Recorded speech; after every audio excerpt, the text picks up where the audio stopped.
And if you can upvote the test, that would be great. So we know which questions you really want us to answer. Great, I'm seeing that. That's awesome. If you guys can make sure to drop your questions here and not in the chat, that'll be a lot easier for me to monitor. But this is looking great. Awesome. Okay, so let's kick this off. I'm sure you guys have all seen plenty of emails about diversity hours policies kind of across our membership. I know Claire and I, when we were considering a policy, we were part of those emails. It seems to be quite a hot topic right now. And, you know, the great thing about ALFDP is that we're all really collaborative and we're all willing to share. And so we thought that this would be a great session to really talk about, you know, what 3 separate firms are doing in terms of diversity hours policy, all different kind of lengths of policy and all at different phases. So you guys can learn from, you know, our successes and our mistakes if you're considering that. Before I jump into questioning, there's no polling option, but it would be good to see, you know, where people are at their firm. So if you could just drop in the chat if you're, you know, considering a policy, you have one, or maybe, you know, this is the first time you've even thought about it, that would be great. I'd love to just see where people are. I'll let you guys take a second to do that. Okay, some people, yep. Okay, a lot of considering, a lot of looking into it, curious, yep. Okay, great. So it looks like a lot of people are really curious about this policy and considering it. So that's good for us to know. I'm gonna jump into the question, and this is a pretty simple question, but can each of you just tell me about your firm's policy, what it covers, what it doesn't cover, how it was introduced, and then maybe some of the goals of that policy? I'll kick it off to Amber. All right. Thank you, Raegan. So at Catton, I joined 2 years ago, and when I joined, we had a policy in place. So that was already set in stone. We offer 50 hours of diversity time to each of our associates, but especially during the summer, we recognize that a lot of our, especially our attorneys of color, were really energized and mobilized to do more. And so we did recently revise our policy to add this additional category, not category, but allow for our attorneys to seek pre-approval from myself if they want to work on any sort of discrete project that really impacts our diversity and inclusion efforts, because it's really important for us to recognize, you know, all the value that they bring in that way. And so that's the one revision that we've made. But like I said, when I joined Catton, we already had the policy in place. And it was really important, I would say, around the goals, it was really important for us to recognize and reward the attorneys who were really clearly committed to diversity, equity, and inclusion.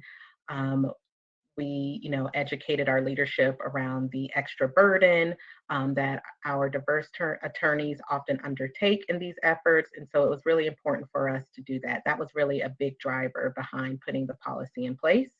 But it's also used to encourage everyone, right, no matter how they identify, to be active in our programming and our education pieces, at least in our internal events.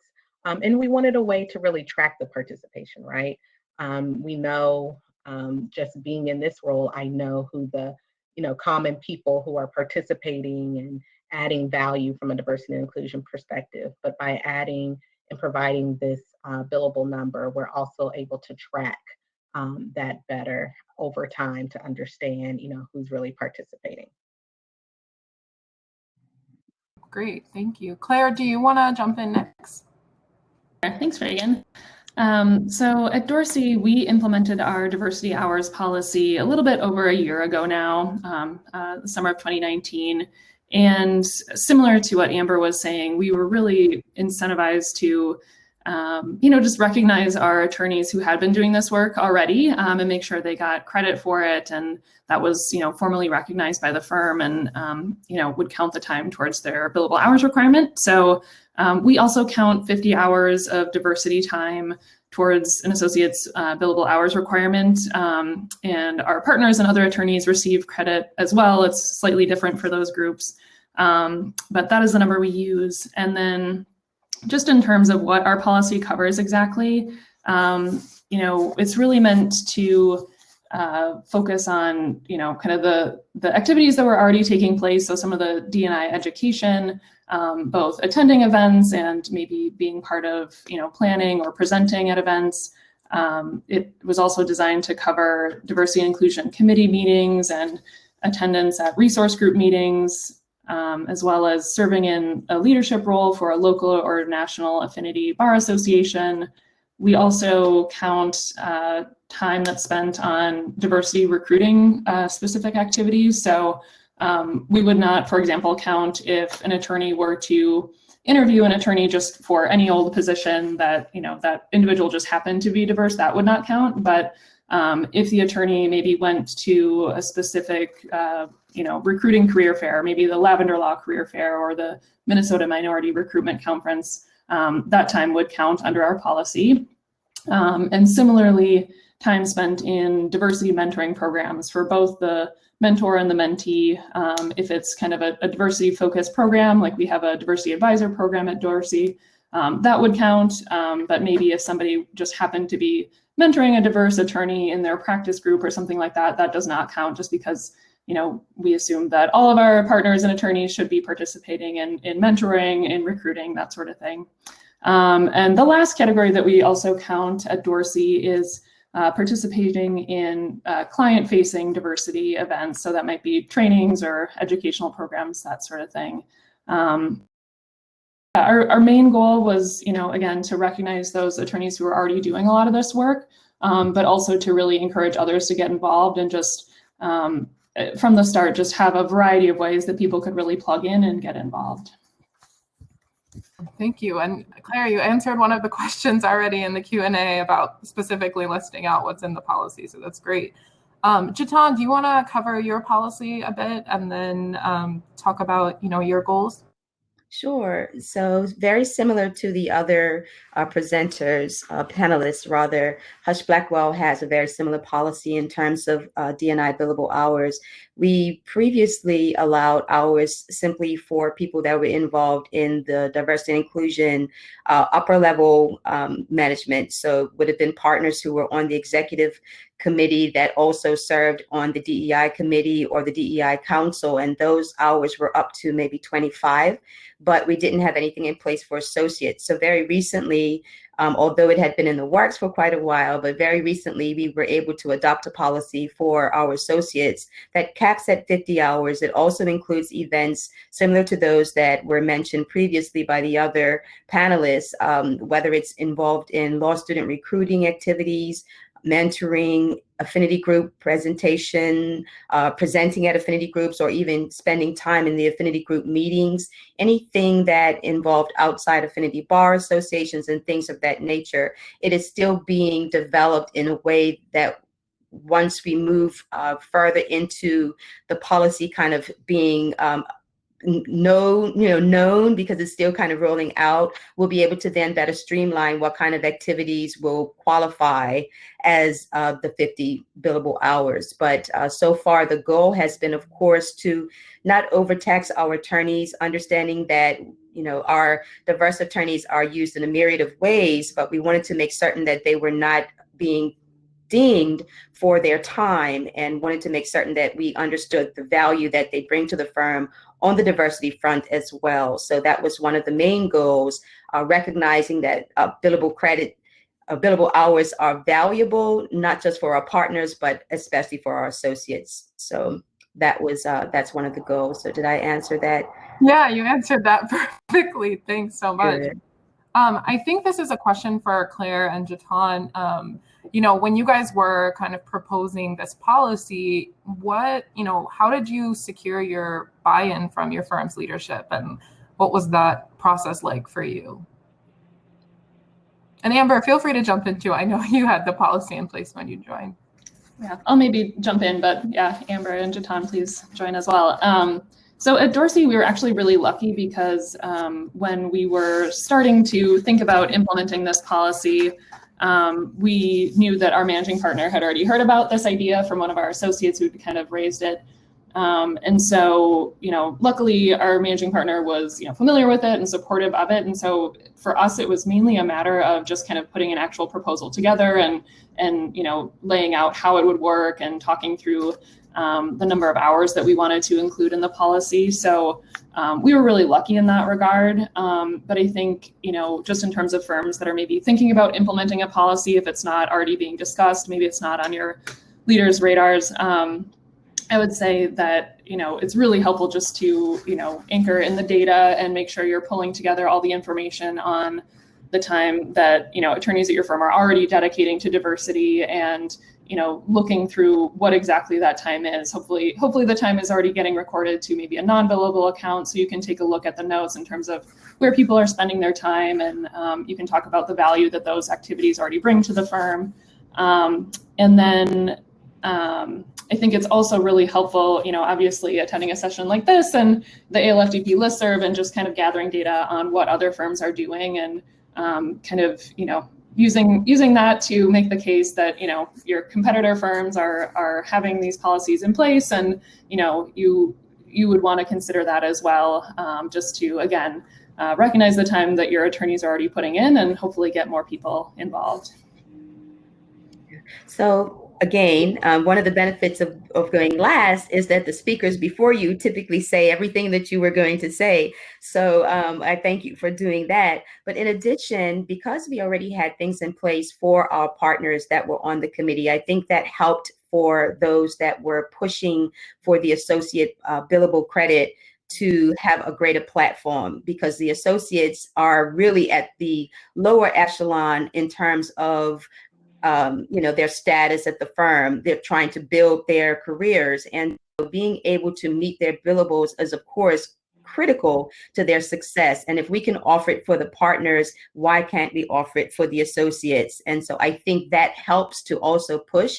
If you don't have something in place for people that are participating at the partner level in D&I efforts, then that really is a conversation that should be pushed at every executive board meeting by your DE&I advocate. So whomever is your DE&I advocate, you need to consistently be in their ear. I would suggest to say this is something that really should get traction. And as Claire said, we know that lawyers are very competitive. Hey, this is what firms are doing. And if it's a small segment of firms that are doing it and they're doing it well, this is what we need to replicate. So that would be my suggestion in terms of getting the traction and keeping the conversation going.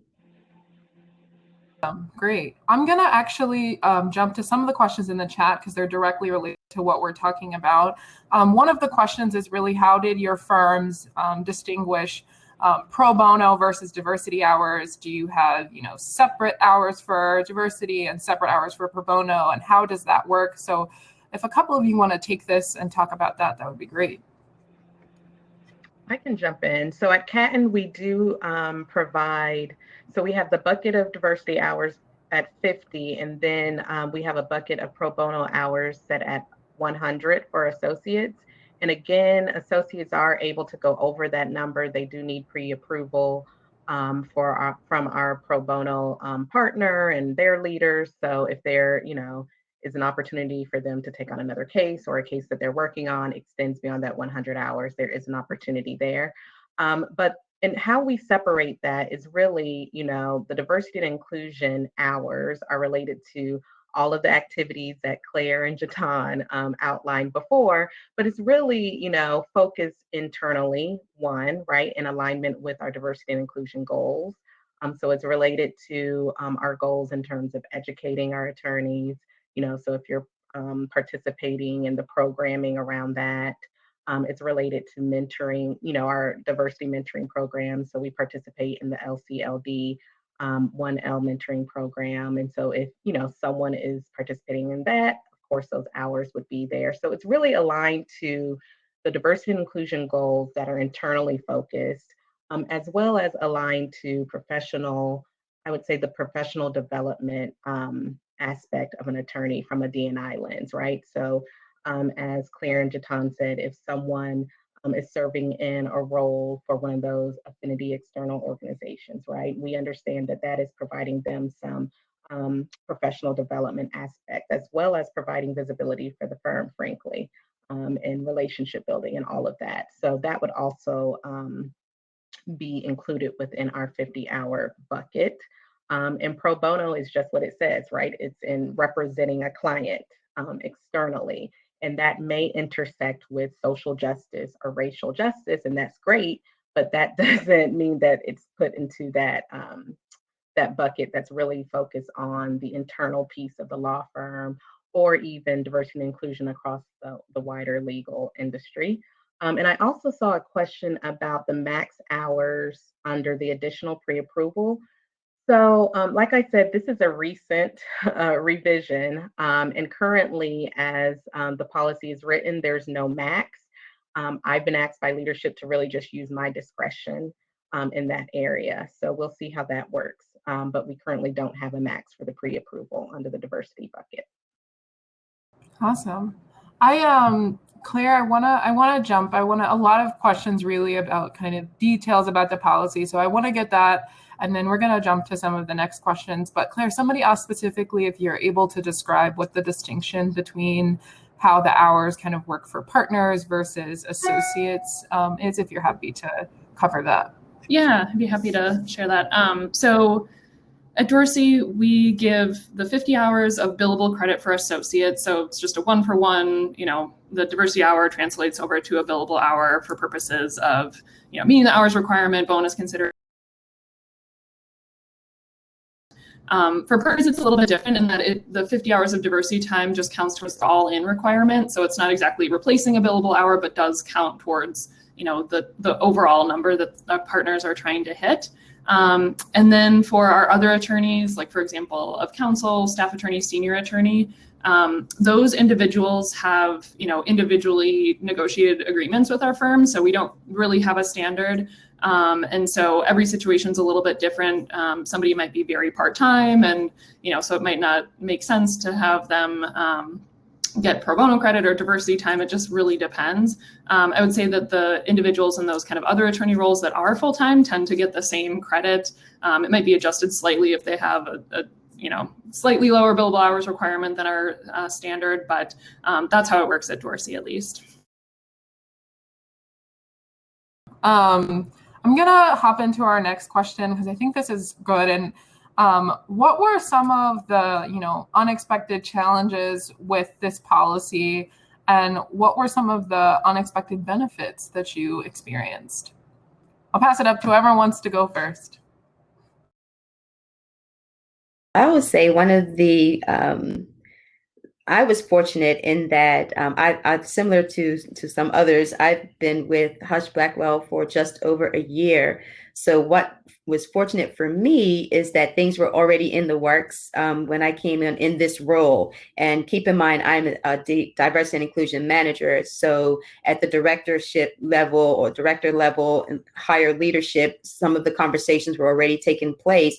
So for me, the role is simply to make certain that it's running the way that it's supposed to run. Information is given if someone needs to have information in terms of whether an activity that they engaged in qualifies as billable credit, then I'm there to help them to navigate through that. So one of those challenges I am very happy to say I escaped.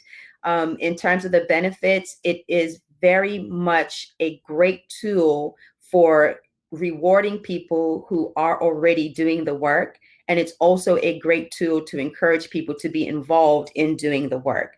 So I did notice in one of the Q&A, someone said, did we see any increase or in interest in D&I work? And I will say yes, particularly during this time when we are working in a virtual space and people are already facing different kinds of challenges across the board, not just our diverse attorneys. They're looking for ways that they can keep those billables going. And being engaged in different sorts of activities has really helped them to see a greater picture. Definitely in light of the increased interest in social justice, not that the alarm hasn't been sounding for several years, but the alarm seems to be a lot louder this year in terms of social justice issues. So many people that have been allies are now being more upfront with their allyship. And so we are happy to be able to allow a space for them to get credit for the kind of work that they're willing to engage in.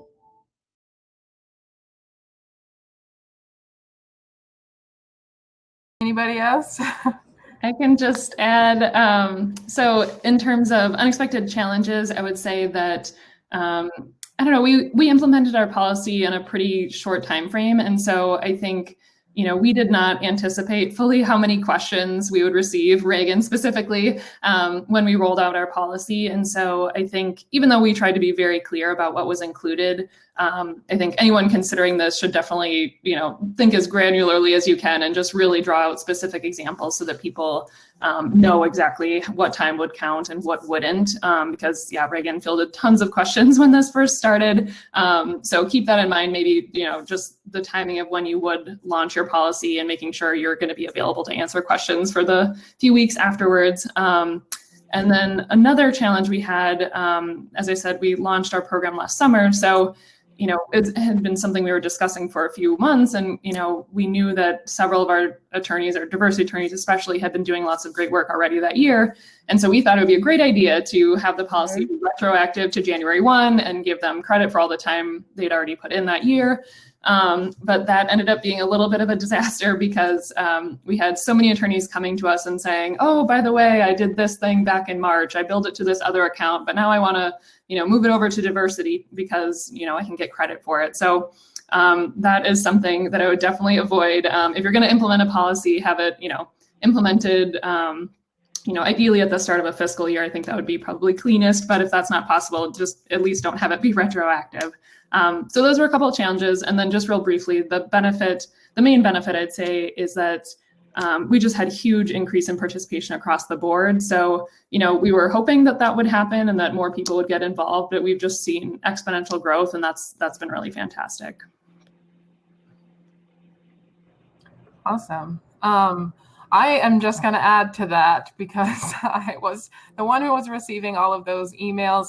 I think being really explicit about what you mean by diverse is so important. And I tell this story of someone called me and said, well, in the 1700s, Catholics were prosecuted. So if I'm going to Catholic church, like that is diversity. And that's no. And so, and I think, you may not get questions like that. I think lawyers can sometimes be very crafty about how they kind of figure out what things are. So being really explicit about, what diversity really means at your firm, who is, what is diverse communities, what are those diverse communities is really important so that there's just so you're not answering questions like that. I'm gonna move on to our next question. And actually this is great, you guys, because you have been talking and you've been answering almost all of the questions in the chat. So I'm really happy about that. But this next question kind of gets at one in the chat that is really about, how have you measured success? And then who is responsible at your firm for keeping things running? Who is the person who, kind of gets called on, gets the emails, and how does that work? I'll let all of you answer this one because I think everyone's a bit different. I'll kick it over to you, Amber, first. Okay. So I'm the person who's called on if there's any question about, whether something can be billed to the number. But for us, because it's been in place even before I joined the firm, it's pretty smooth. I do try to make sure that I'm tracking, the number of hours that are being billed there and who's doing the billing. And I've seen a definite increase in engagement, but we've also increased just all of our programming since I joined. So it might be a little bit of, both of those things coming together, especially over this past summer, right? We've had listening circles and trainings and speakers, and we launched a speaker series. So we've definitely seen an increased engagement. And so perhaps having the hours available to folks, that was an extra nudge for them to participate because they knew that they would get credit. Did I answer your question? I don't remember what the question was now. How you're like, and I think you kind of got at it pretty much. Absolutely. But I think that we still see a lot of room for improvement, especially for our partners. So our policy is specifically geared towards our associates. I don't know if I said that in the beginning, and our partners really don't have a cap, and we encourage them. I think I saw in the Q&A whether there are any repercussions for those who don't have any D&I hours. So we currently use it as a carrot. We haven't really moved in the direction of using it as a stick. But our leadership has been talking about, how do we start making, especially our leaders, right, more accountable in this area, and what are ways that we can leverage all of the programming, initiatives, activities that we have. But I just wanted to respond to that question that there are no repercussions for anyone, partners or associates, if they are not billing diversity and inclusion hours. Good to know. Jatamar, do you want to talk about kind of evaluation and who kind of runs the show at your firm in terms of keeping track of diversity hours? Sure. So in terms of the evaluation, the way that we currently are checking to see if it's working is just by the number of people who are billing. And so that is something that is typically looked at by the director, our diversity director. We also kind of meet with the, the general assignment team. So the team that works with tracking assignments, whether they're getting work, utilization, we meet with those as well, kind of to try to see where people are in their billables. If we notice that people are like, oh my God, they're doing so much pro bono, or they're doing so much D&I work, what other substantive work are they doing? Then that's a conversation that has to be had. So because the program or the policy is still relatively new, it is pretty much being handled by someone on accounting who's tracking the billables, someone on our, as I mentioned, the general assignments for our younger associates. And then for the partner involvement, we typically have billable credit for those that are involved in the committees or the council. So those are just tracked by the DE&I team. So primarily our director of diversity and inclusion. So it's a collaborative effort in terms of seeing where we fall. And of course, leadership gets a report in terms of what is being billed to D&I at the executive board level meetings. Yeah. Claire, do you want to talk a little bit about what's going on? Sure. So I would say on a day-to-day basis, it's really our D&I team and Raegan specifically who oversees our diversity hours policy. Just again, answering questions, periodically taking a look at what's being billed to that account just to make sure it lines up with what's approved. And then, we partner with our finance group to really evaluate it. So we've just gone through the process of getting some numbers from them after, having the program in place for a little bit over a year. So we're really looking at that data and, having them make some adjustments so that we can, really evaluate it and just, again, see who's participating, by office, by practice group, by level, just everything. And so that's where we are right now, just kind of evaluating things in partnership with our finance group, but also our diversity inclusion partners and our managing partner.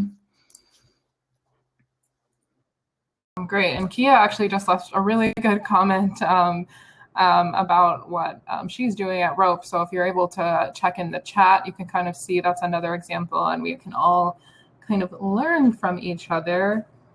So let's talk about communication. This is something that I think is really important. How are you guys communicating the policy internally to start? And then if you did you communicate it externally at all? And how does that work? And how do you keep the policy fresh on people's minds?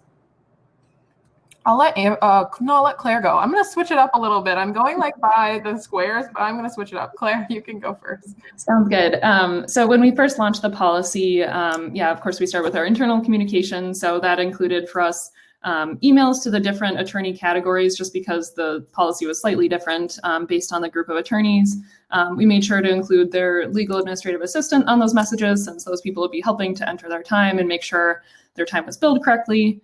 And then honestly, Raegan and I and our Director Joan, we just spoke at various internal firm meetings, so quarterly associates meeting, just to, bring some visibility to it, answer questions, make sure people knew that it was in place, and kind of what we were trying to achieve through the policy, as well as the, more detailed information. And then we also, externally, we issued a press release at the time that we launched our policy. And so that was picked up by different news and other organizations. So that got us a little bit of good press, because at the time, I don't think there were too many firms that were doing this. I think it is becoming more common. And so I can tell that from the ALFDP listserv emails, how many firms are thinking about this. But I would say the other thing we do in terms of communication now, just to make sure it stays fresh and top of people's minds, is really just to include a little blurb in every meeting invitation or educational event email that goes out, just to say this counts for the diversity hours policy. Put the billing number right in there, make it easy for people, so that when they're getting that information in real time, they can decide whether or not they want to participate, and be reminded that they can get good time for that. I would also say that's an incentive driver too. So for people who don't necessarily participate in diversity things, if you have an email that says, hey, you can bill your time, like that is somebody saying, oh, I can bill my time for this. Okay, I may go to this education program or to this meeting. I'm going to pass it over to Amber to talk a little bit about your communication. A lot of the things that Claire shared, we did not communicate it externally during my time here. It may have been communicated when it was first launched, before my time. But we make sure that we're communicating it widely throughout the firm. The internal individual meetings that we have, whether it's at the practice group leader level, the associates committee, with our affinity groups. And we also make sure that we communicate it within our client surveys, right? The client surveys, the industry surveys, so that they are aware that this is an opportunity for our attorneys. Jump in. I don't know if it's much different, but it's not much different. So, it's good to know that we are on the same page doing good work. But it's not much different. I will say, in terms of an external promotion, I'm not certain whether that's in the works, but to my knowledge, it has not been done as of yet.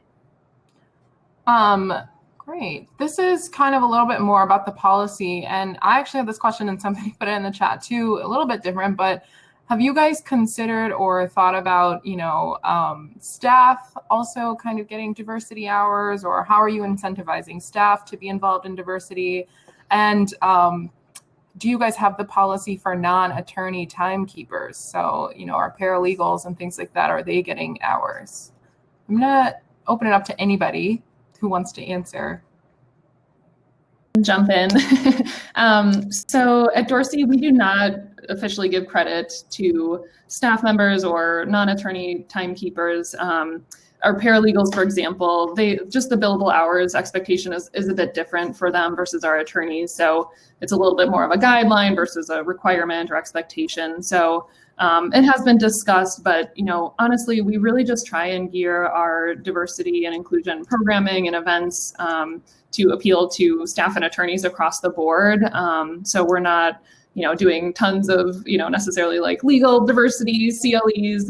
It's more just, general education and trying to make sure that the programming is, broadly of interest to people across the firm, kind of at all different levels across offices and time zones and all of that. And just trying to make sure that, the programming we do offer is just interesting and different and helpful to people. And, honestly, we really just listen to the surveys that we get after the different diversity events that we offer, just to see how we can improve or change things to appeal to, more at Dorsey and make sure everybody is interested and engaged. Awesome. Anybody else? Sure. So at Hush Blackwell, we don't have a specific program for staff in our D&I space in terms of the billable hours. I will say that we have a performance excellence program that incentivizes staff to remain educated on a myriad of topics that are relevant to their success at the firm. And diversity, equity, and inclusion is one of those. And so our team will participate in presenting programming around education about diversity and inclusion, whether it's how to be a better leader, how to be an inclusive leader, implicit bias, cultural competence, having courageous conversations, a myriad of different kind of topics. So in that regard, we involve staff in D&I education. For the paralegals, similarly, in terms of the billable, the structure is a little different. So I'm not certain whether that is something that, I know that's not something that we're doing now, but I will say that we are currently looking at different types of ways that we can encourage D&I programming with our staff and set it up in such a way that they really have a direct benefit to being involved. And so we're in the process of doing that currently. Awesome. Amber, anything to add? Nothing much to add.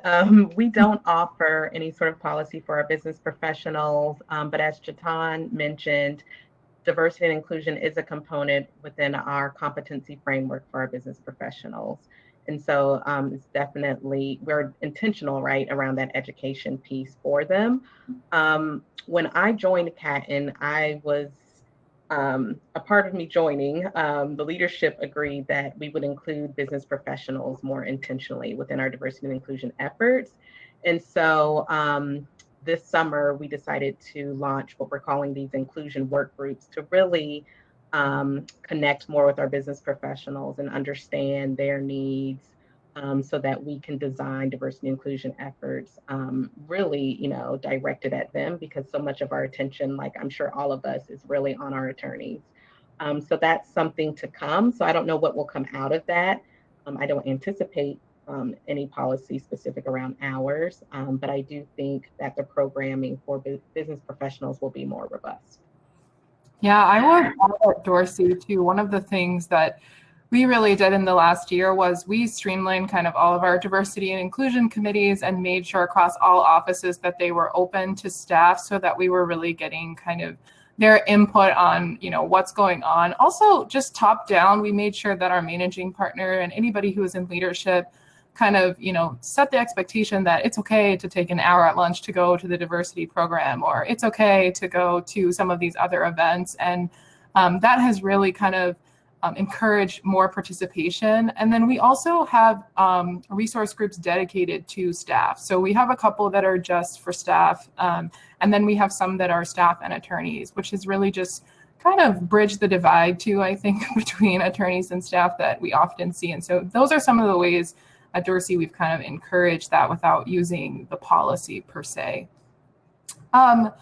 Okay, so I think, Amber, you talked about this, but I wanted to let everybody else kind of touch on this. There's a question about, are there consequences, or are you considering consequences at your firm for someone not hitting their D&I hours? I don't know if it's hitting or not getting enough D&I hours. And, how are you guys, are you doing that? And if not, how are you kind of encouraging participation from people who wouldn't normally participate? I'll let Jatan go first. I'm switching it up.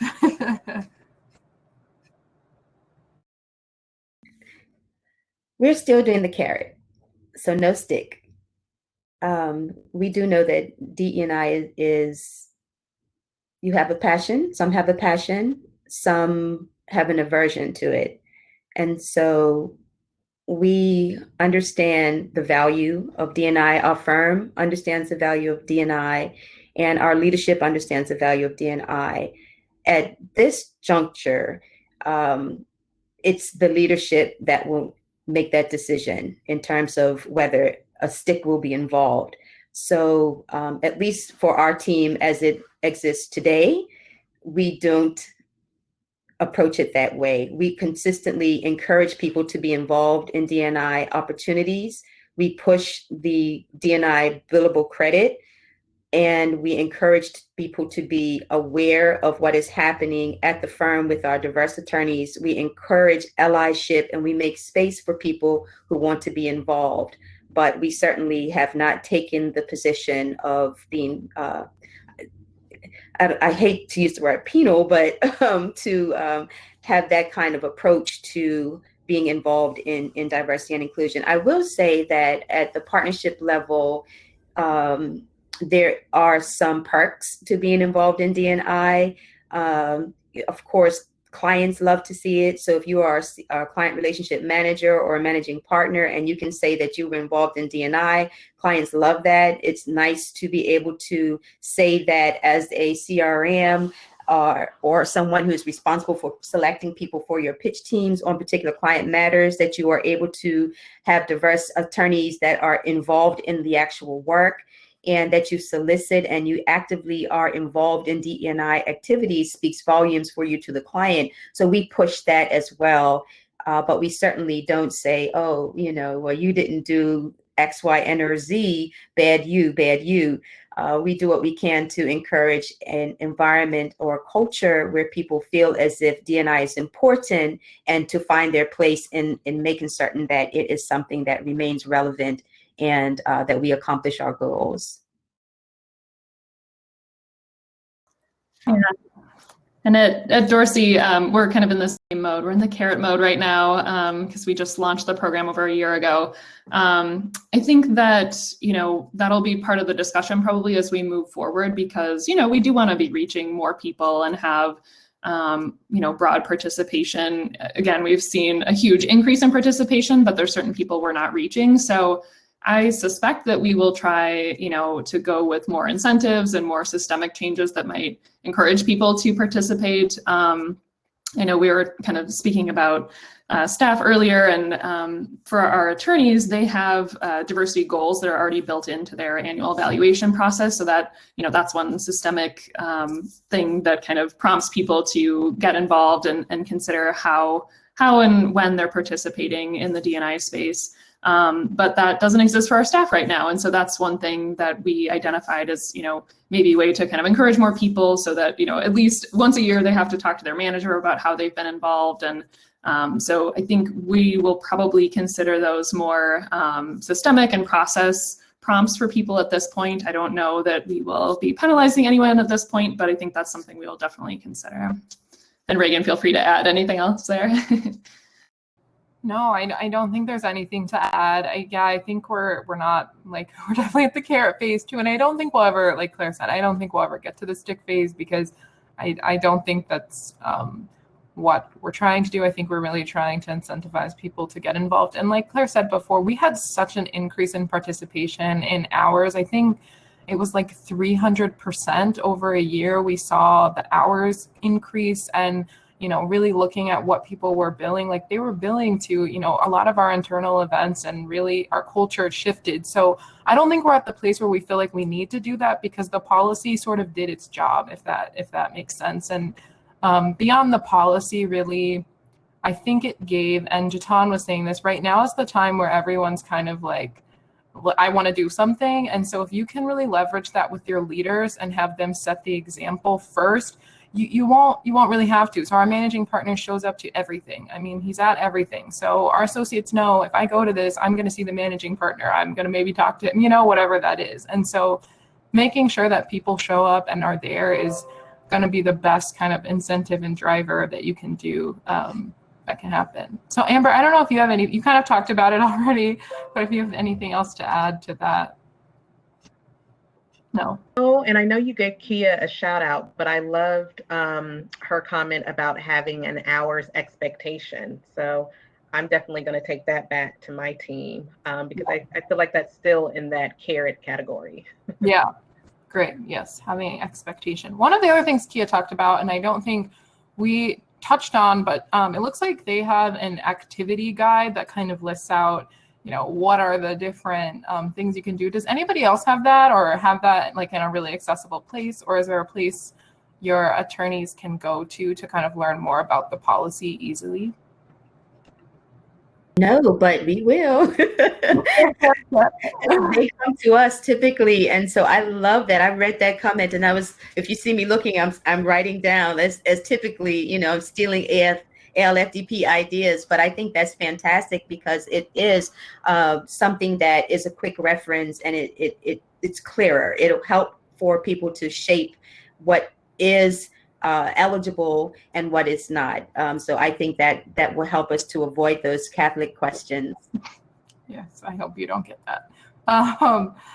We got a question in the chat, and I think I'm interpreting this right, but besides billing the hours, are there any reporting mechanisms you recommend to let folks share what they are doing with each other? So, are there any ways at your firm, people are kind of telling everybody else what's going on, what they're doing, any reporting that you guys are doing different scale? So this isn't exactly reporting, and it's not something we're doing yet, but this is an idea somebody had internally just earlier this week, actually. So at Dorsey, we also give billable credit for pro bono time up to 100 hours, kind of in addition to the diversity time. And our pro bono team is great about recognizing the attorneys who really, bill that full 100 hours every year or even exceed it. And so they have these ribbons actually that hang up outside of people's doors when we're in the office, of course. And so it's kind of a cool way to see when you walk down the halls, all the different people who are really, giving a ton of time towards our firm's pro bono efforts. So somebody had the idea at our diversity committee earlier this week that it would be very cool to have a similar sort of ribbon maybe for diversity time and kind of let people, signify their involvement and commitment to D&I. So I thought that was a fun idea. Raegan and I haven't totally talked it through, and of course we're not in the office right now, but just one thing that I thought was kind of a creative idea. And you would be very surprised how much people love ribbons or like anything that just like makes them different. So we think that's a great way to kind of showcase that we do have people at the firm who are really invested. And I think we'd probably do it at different hour levels, not just at the 50, but maybe at the 25 mark. So anybody else, any ideas about how to kind of share how people are doing diversity at the firm without reporting the actual hours? I don't know if this is quite the same, but we did start recognizing our partner level attorneys who are doing great D&I work. So we give a diversity champion award, and that goes out biannually. And it's been really interesting to see partner and leadership interest increase because they get the award at the firm-wide retreat. And that's a good thing, right? And so it's something that they can add to their bios. It's something that goes out externally, that they receive the Diversity Champion Award. We include it when we respond to different types of surveys, that we have this Diversity Champion Award, and ex-partner was the recipient of this. So we do that, and one thing is certain: if leadership buy-in is there, the ball gets that much less difficult to push, and that award was impactful. So I am a big proponent for giving whatever type of incentive you can to keep people at the table and to draw other people to the table. Awesome. Yeah, that award is something we also do at Dorsey. We have an annual diversity award, and it's really open to anyone, even staff. And it's really interesting to see kind of over the years who's gotten the award. Sometimes it's an office or a committee. And we do a really great job at making sure we're highlighting kind of all of the people who were nominated and what the work they've done. So that's a great way to kind of spread across the offices. Amber, anything to add? No? I was filling ideas. I know. I know Kia is coming with so many great ideas. She said that at her firm, they made a little kind of diversity and inclusion contributor sticker, it looks like, and it's the same way that they have for pro bono, but they made them virtual during the pandemic so that people can see them on their, I'm assuming like in their email signature or something like that. I'm not sure, Kia, but I'm assuming it's that. So we're kind of getting close to the end. I wanted to ask just a couple of closing questions.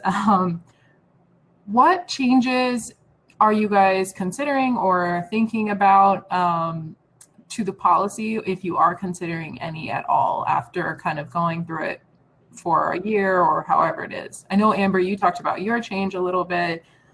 Claire, any changes that you're thinking about or we're thinking about together? It's honestly what we spoke about a little bit earlier, Raegan. I think just trying to encourage broader participation, understanding maybe why certain people haven't engaged in diversity inclusion work so far at our firm, and really understanding why that is, and trying to make sure that the right incentives are in place, and that people really know how they can plug in. So I think that's the biggest thing that we will be looking at, to see if there's any changes we could make to the policy, or maybe more internal outreach we can do just to reach different people, and frankly have conversations and kind of understand maybe why people aren't engaging when there are so many opportunities all the time. Awesome. Japan, any changes or things you're considering with your policy? Similar to Claire, just making certain that we promote, and make certain that we refine the activities enough so that people understand what is billable and what is not. So we're still working on that, and that'll probably be an ongoing process. But if we get this activity log together, that may cut that down. But I do think that just promotion, really working on our promotion will be really helpful, and encouraging people in the affinity groups, especially the allies, to remain engaged. But in terms of policy change, I can't think of anything top of mind. Awesome. Okay, so this is another big question. What advice do you have for the firms or the members online that are considering the policy? What advice, what are things you wish you knew before? What advice do you have? I'm gonna let everyone answer this because I have a feeling a lot of people have really good advice. So anyone who wants to jump in. Go first so that I can just be done, right? No, I say strike while the iron is hot. And right now the iron for D&I is hot. So I would strike as soon as you can, at least to get the conversation started. And then once you get that conversation started, if you can, take the information that you've gathered from this panel today to kind of craft a high level overview of what you think the policy should look like, and get that conversation going, and make certain that you have your strongest advocate at the leadership level to have their buy-in to help push the agenda. That would be my suggestion in terms of getting it started. Claire, I'll let you go. Thanks, Raegan. I would say a few things. I would say it's probably most important to really focus on the goals that you're trying to achieve, because every firm is different. Obviously, we're all at a different place, we have different cultures, and so all of the goals are going to be a little bit different. So that means that, even if I sent you a copy of Dorsey's policy, it probably, might not be effective at your firm, just depending on kind of where you're starting from and what the culture is. So I would just really encourage you to, as you're, thinking about a policy and what should count and why, just really try and anchor to those goals as you go about designing a program. I would also encourage people to really consider in advance who's going to own the program once it's launched, because I think you've heard different things from the panel today. It could live with the D&I team, it could be somebody in finance, and I think it's good to have that kind of mapped out ahead of time so that when the data will be reviewed and who's going to be looking at that and kind of in on the conversations about what changes might be needed. So I think that's helpful just to have that mapped out ahead of time. And last, I would just say communicate early and often. So, take advantage, if you're able to launch such a policy, take advantage of that, share it broadly internally and externally. And then as you continue to do the great work you're all doing to plan events and programs and have different mentorship and recruiting opportunities where people can plug in, just remind folks that they can use that time under the new diversity hours policy, and that'll really drive engagement. I would add to that, and I think this is something that Claire brought up in the beginning, is to really ground the recommendation in the quantitative and qualitative data, right? Like, make sure that your leadership understands the number of valuable hours that I'm sure many of your attorneys of color your diverse attorneys are already putting into and investing in the diversity and inclusion work, as well as just their experience, that qualitative experience. I've had an opportunity to have my chairman and CEO meet with attorneys, small groups of attorneys, and just get to know them and understand kind of their perspective on, wanting to be a good firm citizen and investing in the firm, but also feeling that tension of always being tapped on the shoulder, right? To hold up all of our diversity and inclusion efforts. So I'd say that quantitative and qualitative information is really important to your recommendation. And then after implementing, so I'm the only one on the panel who kind of inherited a policy, but I have found that I've had to spend a lot of time managing the expectation of some of my frequent users of the policy, of the hours rather, and just making sure that they stay focused and remember that their first job is to be a fantastic lawyer. I think Jatan mentioned this, right, in tracking participation, understanding which lawyers are, spending more of their time on the D&I stuff and not on the billable work itself. And so just managing that piece has been really important, and some coaching has been involved, right, to make sure that attorneys stay focused on their legal work. While I always welcome their help on the diversity and inclusion work, I don't want them to see themselves as mini team members, so to speak, right? Like I do want them to make sure that they are gaining the skills that they need. So that's something that's been really critical since joining Catton. Yeah, those were all great points. I would add, from the perspective of the person who was getting so many emails in the beginning, I would just, really keep track of your responses and the questions you're getting, because 9 times out of 10, you will get the same question 50 times. And so having kind of a canned response was a lot easier for me than having to craft it each time. So that's my recommendations. Those were all our questions. And I actually think we hit every question in the Q&A chat. If I missed a question, I'm really sorry about that. And we are right on time. So I'm going to let everyone go back. Thank you so much for joining us today. I think one of the things we considered doing is trying to survey the whole membership to see who has diversity hours policy, and then seeing if we can get sample policies anonymously from those who have policies. So anybody who's considering can kind of look at a policy and see what it looks like. So that's something I'll be kind of talking to some people about later and hoping we can get that going. All right, I think I'm supposed to pass it back to Kia, but I'm not sure, but I think we're good. So I think we can all turn our cameras off and mics off. Okay, thank you, everyone.